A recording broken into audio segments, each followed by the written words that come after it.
Hello everybody, in this video I'm going to show you how to fix this annoying error on Windows. There are a couple of different methods, so try not to skip them. The first thing you want to do is of course restart the application and your PC.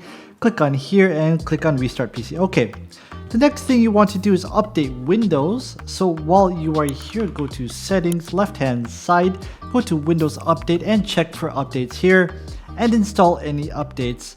The next thing you want to do is to right click and run the program as an administrator. How do you do that?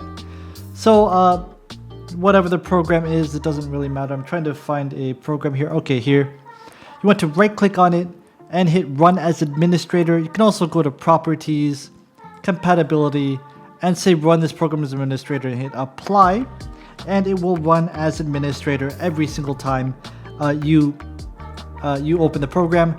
Next thing you might want to do is again right click, go to properties, go to compatibility, and run this program compatibility mode. So depending on what version of Windows you are, if you're on an older version of Windows, you want to run this on compatibility mode to make sure that if you don't do it and you're on a newer version of Windows, it will not run properly. The next thing you want to do is to run a system file checker. What is that? Type in cmd into search for command prompt, right click on this and hit run as administrator. Once this comes up, you want to type in sfc /scan. Now all one word, hit enter, and this will begin a system scan. It basically scans your entire system and repairs corrupted system files. This takes a couple of minutes, but this is quite useful and this will solve the issue for a lot of people.